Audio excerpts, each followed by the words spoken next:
And we're on. Here we are.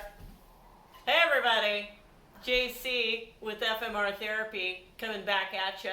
Here's the deal.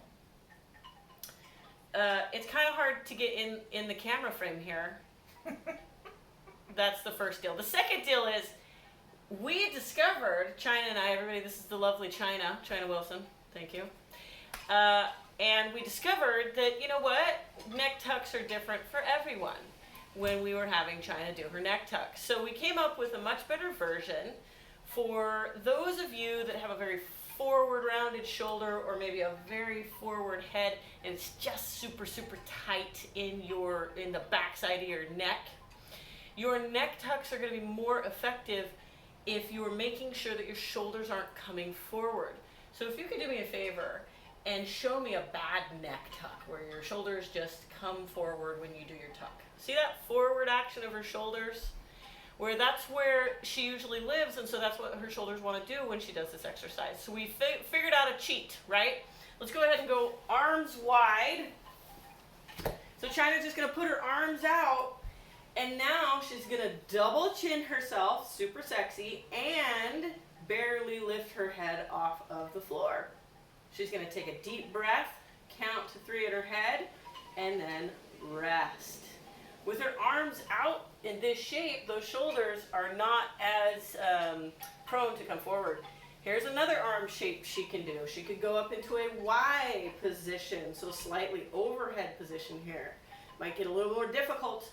We're going to tuck the chin into a double chin and barely lift the head off the floor. We're not doing a full flexion here. Take a deep breath, and then she's going to reset. And remember, the whole time she's trying not to overutilize her abs here. She's trying not to flex hard here. If there's a little bit of flexion, that's normal, but she's trying really hard not to do an ab crunch. She's just trying to focus on this part of her neck here.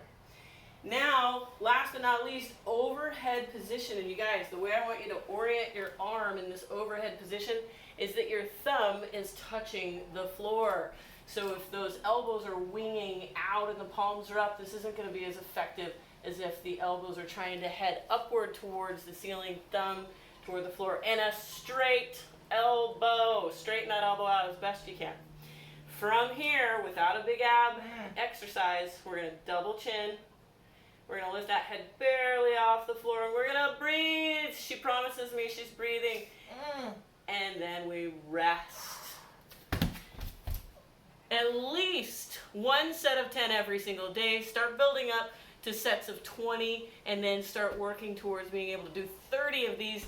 That can be hard to do because you have to do that 3-second count and be breathing the whole entire time. So your neck might start to get exhausted. I want you to go to that fatigue every single day.